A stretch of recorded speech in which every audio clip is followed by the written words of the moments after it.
today's vlog. Don't forget to subscribe. Let's go mga kateks! Welcome back mga kateks. So ito yung ingredients natin. Coconut milk. And then we're going to use evap, 1 can of condensed milk, corn kernel, cornstarch, sugar, and of course, water. So let's drain the kernel corn from the syrup.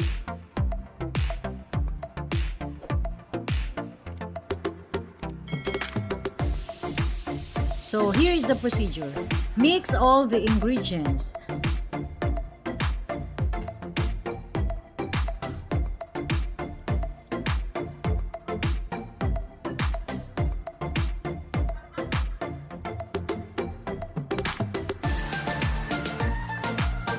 And then we will add sugar.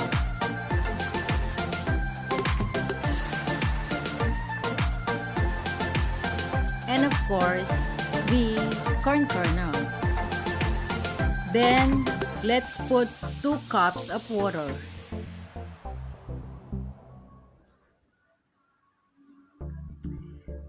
Mix it until lahat ng ingredients is ma-dissolve.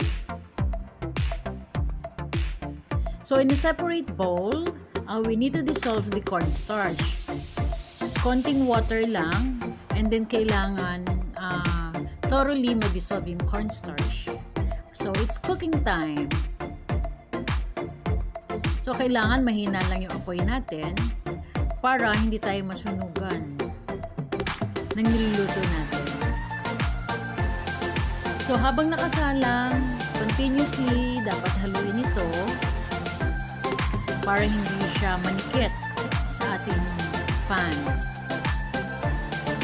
And then, kapag na-reach na niya yung boiling point, kumulo na siya, we will add the mixture cornstarch.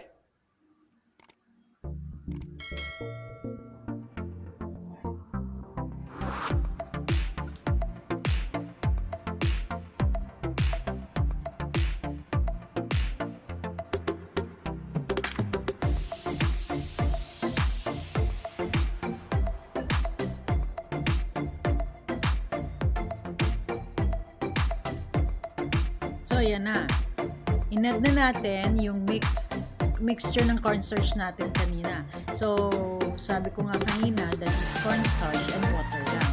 So, gradually lang ang paghahalo. Depende sa inyo kapag malalaman nyo naman yung consistency kung malapot na. Huwag yung dadamihan ng cornstarch kasi titik siya.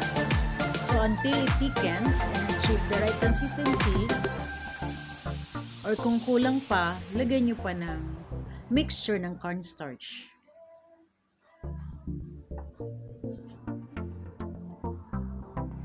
So that's it.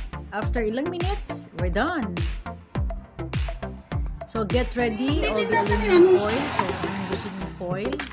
And then, kung makikita nyo, this is the right consistency na hinahanap natin. Hindi matigas, hindi rin malabnaw. So it's plating time.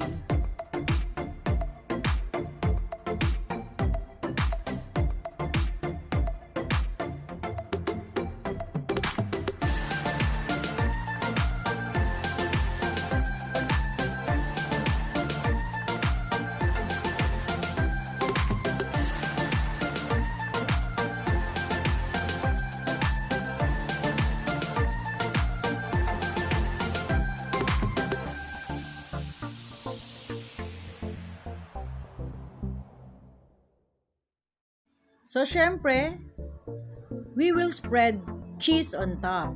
The more cheese, the more masarap, diba? Of course, kung meron kayong mga kids, mas maraming cheese ang ilagay nyo, mas magugustuhan nila yung inyong cheesy MAJA BLANCA. Ooh, delicious! Our cheesy MAJA BLANCA. Thank you for watching.